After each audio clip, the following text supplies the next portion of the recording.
I've said it my entire life. My memory is not the best. I remember some stuff. I can quote Star Trek episodes and directors of Star Trek episodes and starring in Star Trek episodes and directing Star Trek episodes. Because that's just who I am. But my memory is flaky at best. But I've been thinking, of course, we just talked about the RCX and new firmware on it. Because, again, if I use it more than once, I usually remember something about something. If I used it a lot, because I used most of this stuff a lot back from 1998. Okay, that was pre-new RCX firmware, but 1998 to 2000, whenever we stopped doing robot competitions. And then even beyond when I was doing Palisade Villa and other things like that, because I was experimenting with a whole bunch of stuff. This goes right back to me experimenting with the internet and live streaming from my RCX using Vision Command. And some of you may remember that, yes, you could log right into my website and control a robot that was in my bedroom. Not in my spare room. It wasn't my bedroom. It was a bedroom, but no need to talk about that. But I had a web interface where you can control a robot via the internet that was in my house. That was fun. So I experimented with a lot of stuff back then. And this is what I would call the good experimentation, because that's who I am. I don't experiment with like stuff that's gonna be debilitating and or whatever. I don't drink, I don't smoke, I don't do recreational pharmaceuticals. I don't do too much anything illegal at all. But I do love to experiment. I love to experiment with my wood shop. I love to build wacky things. I experiment with Lego. I love to build wacky things. I love just experimenting with things that people might think should not be able to be put together, and I put them together. Like, again, the Lego Digital Command Control, Mark Riley's, and my monorails, which was awesome. Which was, again, putting copper on the tracks was awesome. I loved it. Some people don't like that. Some people say, you're destroying the monorail. Pshaw. I'll do that. But anyway, so the memory's a fickle thing, but I've had lots of fun over the years. And I also, because of my fickle memory, I've also loved rediscovering stuff that I did a long time ago, and I vaguely remember, oh, I did something like that, and I go dig it up, like the LDCC today. And it's been a long time since I've done anything with it. And then, of course, I couldn't find a website. And then I was just sitting around watching episode 3 of Ashaka. Again, not a huge Star Wars fan, but I catch most of it, and I appreciate it for what it is, not Star Trek. There's Star Trek, and then there's everything else, including Star Wars. But I'm thinking, as I'm watching this, wait a minute, I printed something off. And so I had to come back down here before I go to bed. And I'm going through my piles of stuff. And of course, those who've been sticking around for the last year know what this folder is. This folder is this. It's in pieces out there. Yeah, what are you gonna do? But I built it. Let me close that. And then I dug out this. And those who've been on this YouTube channel long enough would recognize this book. It's not the Fire Prevention Manual, Fire Department. It is the Lego Wars Saga, including the letters from the legal department. And then I'm going through this. So I'm thinking I have a stack of paperwork that's mine. And so there's the layout, an older version of the layout that I used to bring to shows. And with the various, because what I always did is bring the various layers so I could set it up. And back in the day, I'd have to put out the base plates by themselves, and then the train track by itself, and then the monorail loops by themselves, and then the various monorail loops, all 1, 2, 3. So I've been doing this for ages. When was this? 2010. Oh my God. 2010 Train Show 003. So this would have been the start. This layout would have been the start of the tower, because this is my tower building right there when it was just 2 stories tall with the landing pads on each side. And then Jeff's air station was over there. And Jeff's, did we even have the train station? I don't even think we had the train station back then. Jeff Station with the Classic Space logo on the top, on the front of it. But there is the air station. These were landing pads, and my beginning of my tower. It's in my paperwork. This was fun because I got a write up.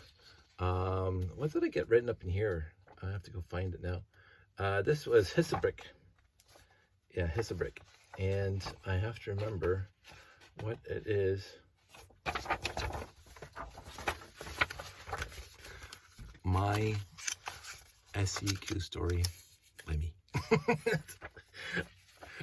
I love when, like, I discovered I bought the SEQs, and then I posted it, and somebody from Hissabrick said, "Dave, you should write an article about it." I did.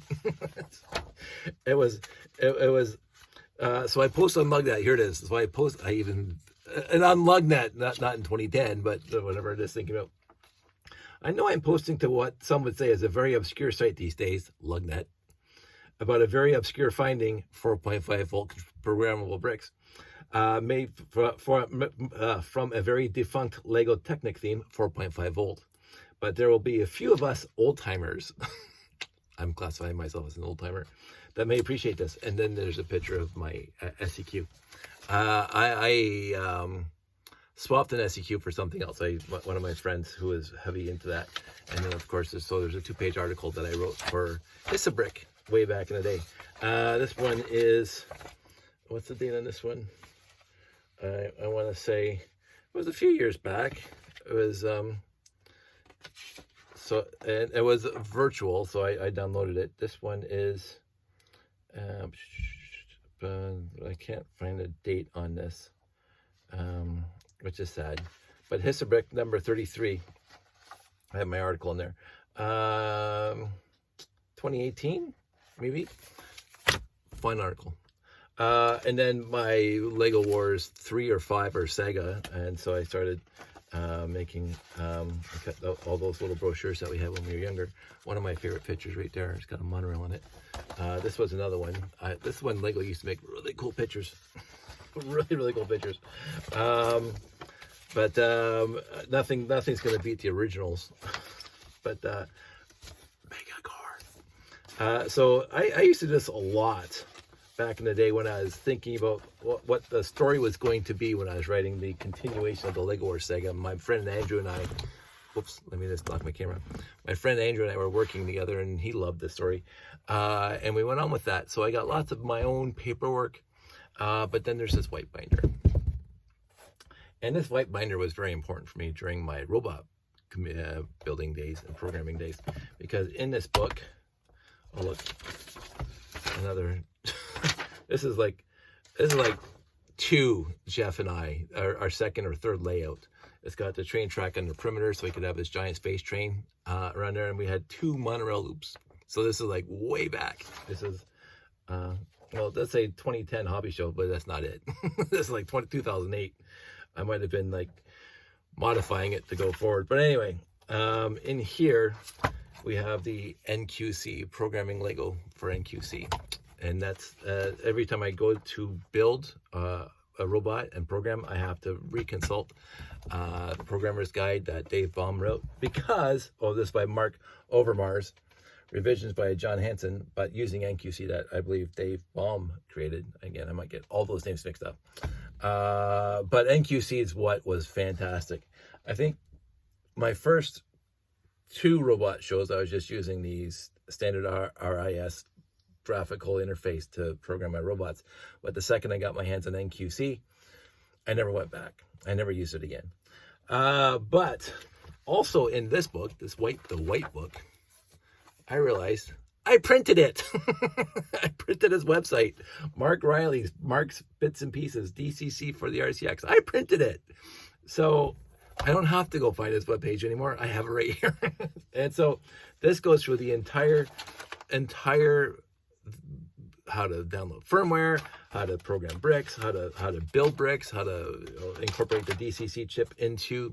It even has a standby and on thing, how to program it, how to use LACC. It's all in here. it's been so long, I completely forgot that I had this printed. Because again, back in the day, I don't know if I have 11/18/2010. So again, 2010. So 13 years ago. Yeah. This was like fantastic times. And that's when I printed this, by the way. I know I got this before then. I don't think there's a date on this when it came out. But this is, my printer would always print the date when it was printed. So this was printed in 2010. And then the Digitrax stuff in here, because you'd have to use a Digitrax DCC chip.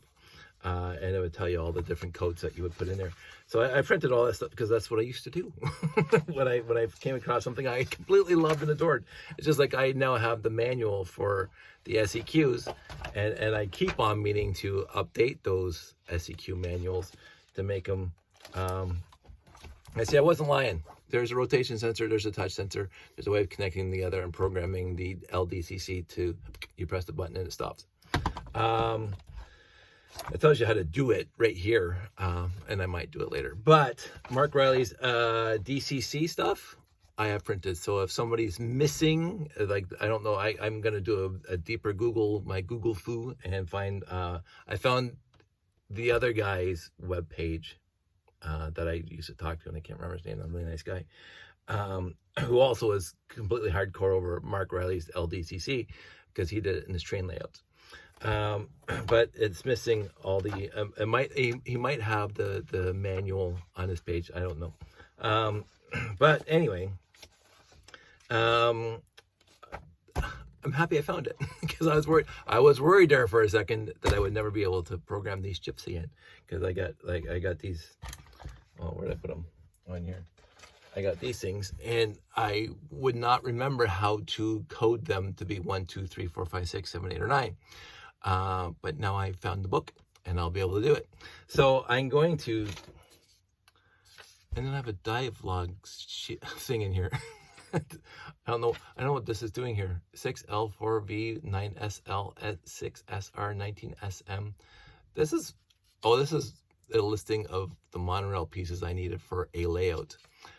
6 long, 4 short, 9 small, switch left, 6 switch right, 19 small, 30 long, and 22 curves. 4 might be ramp, because it's got like a bit of a ramping look. So obviously I used one of my dive log sheets to figure out how many monorail tracks I needed for a show one time. Whatever.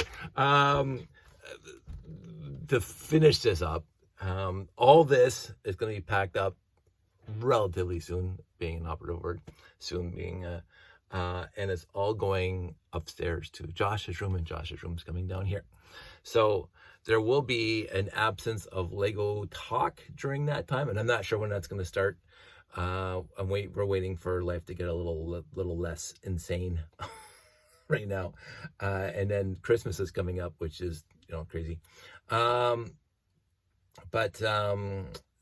I'm not gonna have as much time to goof around down here, but I'll let you know when that happens. And in the interim, I'm gonna keep on posting these videos. So I found my manual for LDCC. I'm very happy with that, and I don't know when I'm gonna upload this video. It might be right after the last video, but I've already uploaded those two. So it doesn't matter.